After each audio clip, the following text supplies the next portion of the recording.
Hello everybody, Willingdon here. Today I'd like to look at 5 for 3 agendas and talk about why they're bad and break down some of the different card effects that maybe we could improve to make them better. All 3-point agendas have an inherent disadvantage in that if the runner steals one, it's probably only going to take 3 agendas for them to win the game. Compare that to decks that play exclusively 2-pointers, and you'll see that most of the time it's going to require 4 agendas for the runner to win the game, assuming they don't have some sort of card effect. This fact alone accounts for the massive popularity of Global Food Initiative.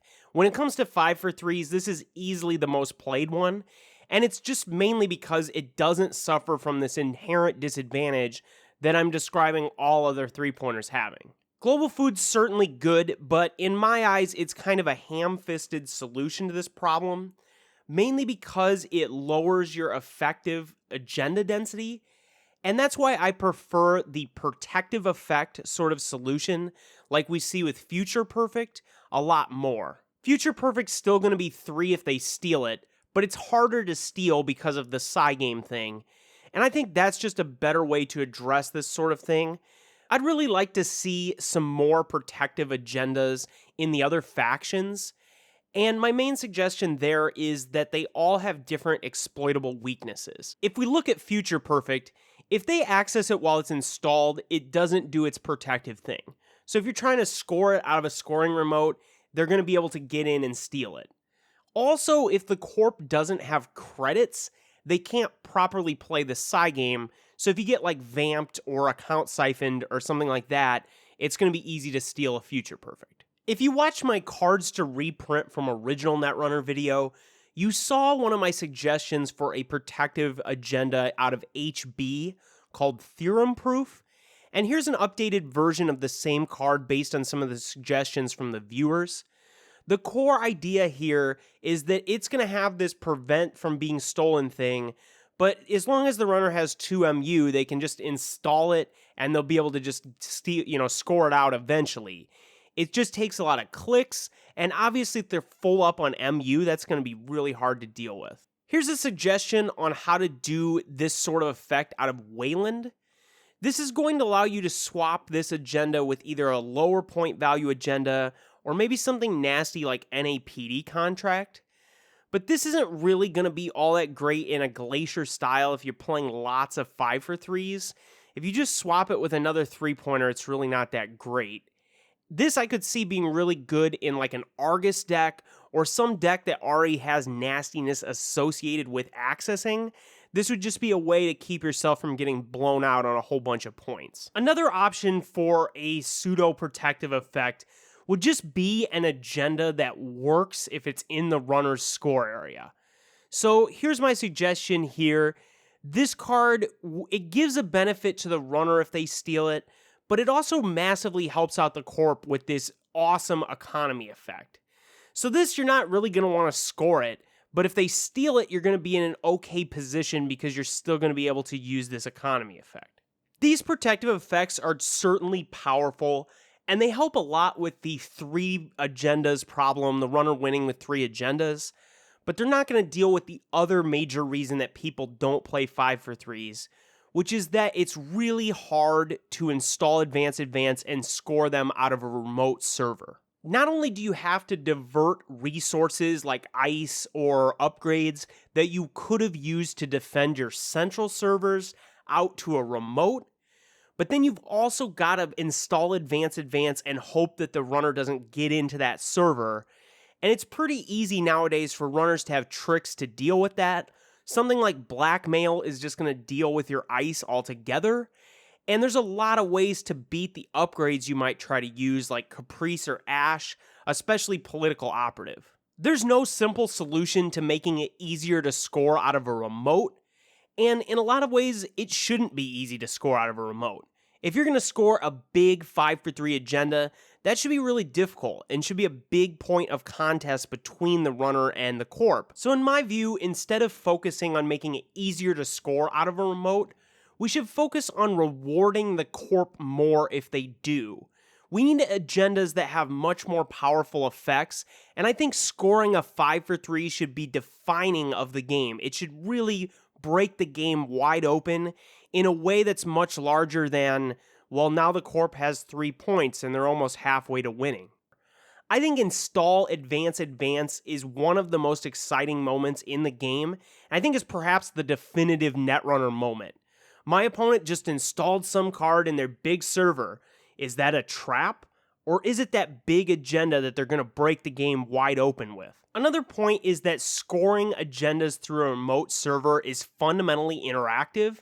It's going to challenge the runner to run that server, and I think some of the best moments in Netrunner are when the runner is running against unknown servers, ice are being rezzed, maybe the runner's using card effects to deal with that, and just generally there's a lot going on and a lot at stake with that run. 5-for-3s also reward corps who are very good at spotting scoring windows, while also rewarding runners who are good at preventing them from occurring.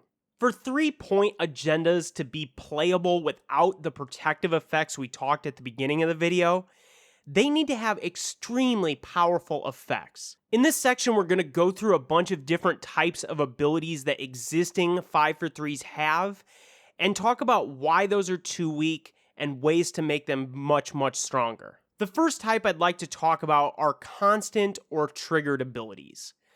There have been a lot of agendas like this, and I think really only very recently have they started to see more play. That's largely a function of exchange of information.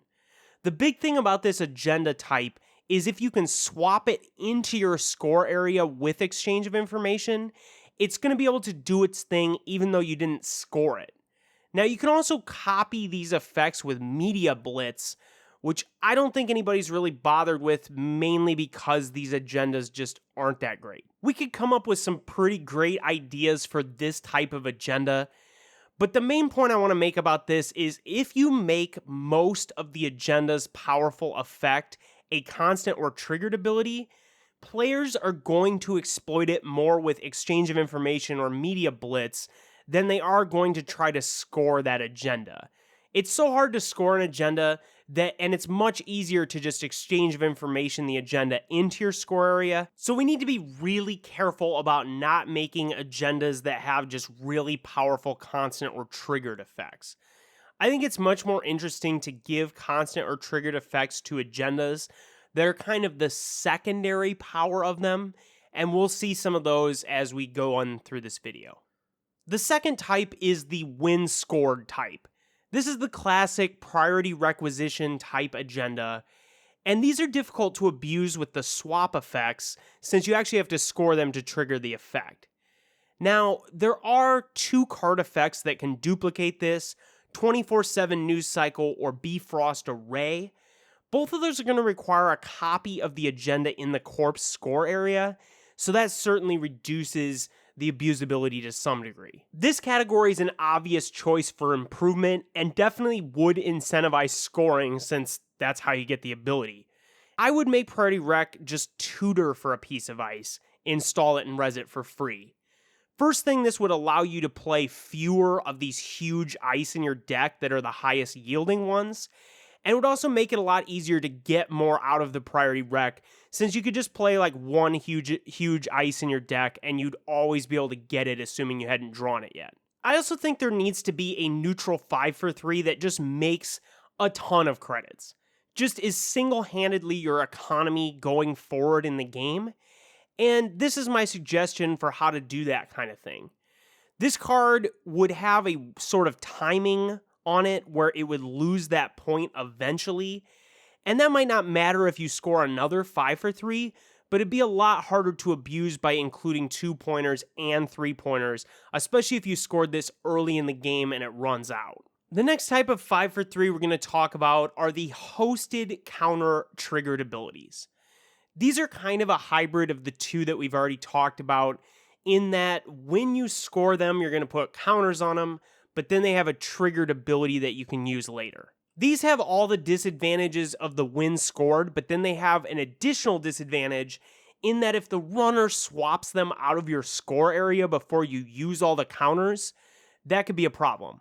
I think this type of agenda has a ton of potential, and I'm going to put a few different suggestions on the screen now, not go through them individually. But generally, I think the point is we need to make these hosted power counter effects super powerful, and it doesn't necessarily have to be the only thing that the card can do. It's okay for them to some have, like a passive effect with it as well. And I think that just generally is something that could be done with more agendas. Combining different abilities together to make one agenda that's really strong. And we know that this type of hosted counter ability can be really strong because two of the best agendas in the game are this type, Astro and Nisei Mark II. And I think really just the core problem with 5 for 3s is that their hosted power counter abilities have not even been on the same level as these two much easier to score agendas that are only worth 2 points. Currently, there's really only two card effects that interact with the agenda counters in a meaningful way. Sorry, Mark Yale. There's Titan Transnational, which is just going to give you an extra one on every agenda. Obviously, that's really good. And if you're making Wayland agendas, you got to keep that in mind. And the other is a 3-for-1 agenda out of Jinteki, Genetic Resequencing. That's pretty much only been used with Nisei Mark II. And I think if you made a powerful enough Jinteki agenda with hosted power counters, this could be a really nice way to get that 7th point after you scored 2 3-pointers. The next thing I'd like to talk about is subtypes and how we could have agendas work together through the use of subtypes. I'd like to see more packages of agendas where it makes sense to play certain agendas with other agendas because of their interactions. And one of the easiest ways to do that would be to use subtypes. Let's take a look at the fragments for a moment. These have been some of the 5 for 3s that have seen the most play. I don't think that's a lot of play, but they have seen some play because they have some of the most powerful effects attached to 5 for 3s. And these are all the source subtype. I think it's a huge missed opportunity to give these some kind of synergy if you score multiple source types. So here's my suggestion of how these could not only be a little stronger in the ways that we've described in this video, but they could also reward you for playing all 3 of the source subtype agendas, because if you score multiples, you're going to get to trigger the effect multiple times. Another way to do this would be to make agendas that make other agendas easier to score. So like the ones we have on the screen, these are pretty straightforward. They're just going to reduce the advancement requirement of other subtypes. The HB one is definitely going to be more of a fast advanced thing because you have ABT and stuff like that. Whereas the Wayland one, I think would be more of a scoring out 3-for-1s that have powerful effects. Well, I hope this video gave you some food for thought on how to think about 5 for 3s. I generally think that 5 for 3s have been way too weak, and I think there's kind of a thematic disconnect with the game in that agendas really should be some of the most powerful card effects, period, and they really only have been in that they rush you up to 7 points quickly. With very few exceptions, agendas just don't have good enough card effects. And I think the core reason why 5 for 3s aren't good enough is because you don't get enough reward for scoring them. Thanks for watching this video. If you liked it, be sure to give me a thumbs up and click that subscribe button. And let me know what you think of these suggestions in this video. Maybe you have some ideas on how we can make 5 for 3s have more impact when you score them.